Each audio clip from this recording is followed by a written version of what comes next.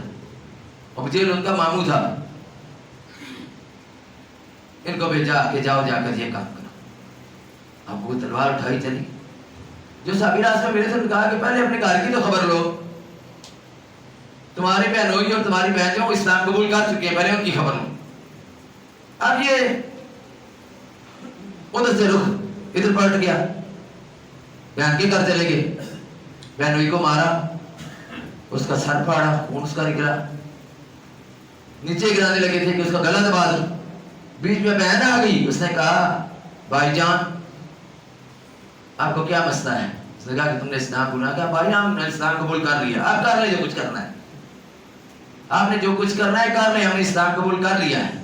مگر کیوں کیا ہے، کیا وجہ؟ انہوں نے کہا کہ ہم نے اللہ کا کلام سنا ہے. انہوں نے کہا کہ میں جب آیا تھا آواز آ رہی تھی تو کچھ پڑھ رہی تھی، تو کیا تھا؟ انہوں نے کہا کہ ناپاک لوگ اس کو ہاتھ نہیں لگا سکتے، آپ اس کو نہیں ہاتھ لگا سکتے. آپ کو میں بتا دیتی ہوں کہ کیا تھا. سورہ طٰہٰ کی ابتدائی آیات پڑھی، طٰہٰ ما انزلنا علیک القرآن لتشقیٰ سے پڑھی کچھ آیات. ان کا اثر ہوا. اسی وقت نبی پاک صلی اللہ علیہ وسلم کی مجلس میں جانے کے لیے دار ارقم چلی گئی. دار ارقم حضرت زید بن ارقم رضی اللہ عنہ کا گھر تھا. وہاں پر صحابہ کرام بیٹھے ہوئے تھے. حضرت حمزہ رضی اللہ عنہ نے کہا کہ آ رہا ہے جی عمر. صحابہ پریشان ہو گئے کہ عمر آ رہا ہے، تلوار ہے ہاتھ میں، تیور چڑھے ہوئے ہیں، کیا وجہ ہے؟ تو شہر نے بڑا اچھا اس کا نقشہ ویسے کھینچا ہے. اس نے کہا آن دے کول ساڈے آن دے. نبی پاک صلی اللہ علیہ وسلم فرما رہے ہیں آن دے کول ساڈے آن دے، عزت اسلام دینو واپس نہ جان دے. آن دے تسی پڑھنا آن دے کول ساڈے آن دے. بات پڑھو پتہ لگا عمر فاروق رضی اللہ عنہ کی شان کی ہے. کول ساڈے آن دے، عزت اسلام دینو واپس نہ جان دے. اگلی جو گل ہے، اگلی جو بات ہے، میرا نبی وہ کہہ رہا ہے کہ کعبہ وچ وڑ کے منگیاں دعاواں میں. حضور نے دعائیں مانگی تھی. عمر جو آئے ہیں دعائیں مانگی تھی. کعبہ وچ وڑ کے منگیاں دعاواں میں، پوریاں دعاواں ہویاں شکر مناواں میں، پوریاں دعاواں ہویاں شکر مناواں میں. اینو نہیں بلایا گیا، اسی نہیں بلایا اس نو، یہ خود آیا. اور آیا کس طرح؟ اللہ نے حکم نال آیا، کیونکہ اللہ اس نو بھیجیا ہی تھا. تو اس واسطے فرمایا کہ خوشی وچ نعرہ تکبیر لان دے، خوشی وچ نعرہ تکبیر لان دے. آن دے کول ساڈے آن دے کول ساڈے آن دے، عزت اسلام دینو واپس نہ جان دے. اتنا نعرہ چاہیے نا کہ نعرہ تکبیر صحابہ نے لگایا. جب صحابہ کرام دار ارقم پہنچے نا عمر رضی اللہ عنہ اسلام قبول کیا، نعرہ لگا. کیا نعرہ تھا؟ نعرہ تکبیر اور اللہ اکبر. یہ نعرہ صحابہ نے لگایا تھا. حضور کی سنت ہے، صحابہ کا نعرہ ہے. نعرہ تکبیر اللہ اکبر. یہ نعرہ جب لگایا، اب صحابہ کرام کو معلوم ہو گیا کہ یہ آئے کیوں ہے. نبی کریم صلی اللہ علیہ وسلم نے کہا کہ میرا نبی پوچھتا ہے عمر، میرا نبی پوچھتا ہے کہ عمر کیوں آئے. تو نال پتہ پھر لگا کہ آئے اسلام قبول کرن دے واسطے. تو آکھیا انہوں نے عمر رضی اللہ عنہ نے کیا آکھیا جس وقت تے پہنچ گئے؟ انہوں نے آکھیا جلے گئے نا آکھن لگے خوشی نعرہ لگایا جن کہ حاضری قبول کرو اپنے غلام دی. تو اس وقت انہوں نے خوشی نہ لگایا. تو حاضری قبول کرو اپنے غلام دی، حاضری قبول کرو اپنے غلام دی. معافیاں میں منگتا ہوں گزرے ایام دی، معافیاں میں منگتا ہوں گزرے ایام دی. ہن مینوں کافراں تو بدلا چکان دے، ہن مینوں کافراں تو بدلا چکان دے. آن دے کول ساڈے آن دے، عزت اسلام دینوں واپس نہ جان دے. میری تجویز رب دی جناب تو، میری تجویز رب دی جناب چوں. رب نے پسند کیتا ابن خطاب نو، رب نے پسند کیتا ابن خطاب نو. رب دی پسند نو گلے نال لان دے. نبی صلی اللہ علیہ وسلم آکھے رب دی پسند نو گلے نال لان دے.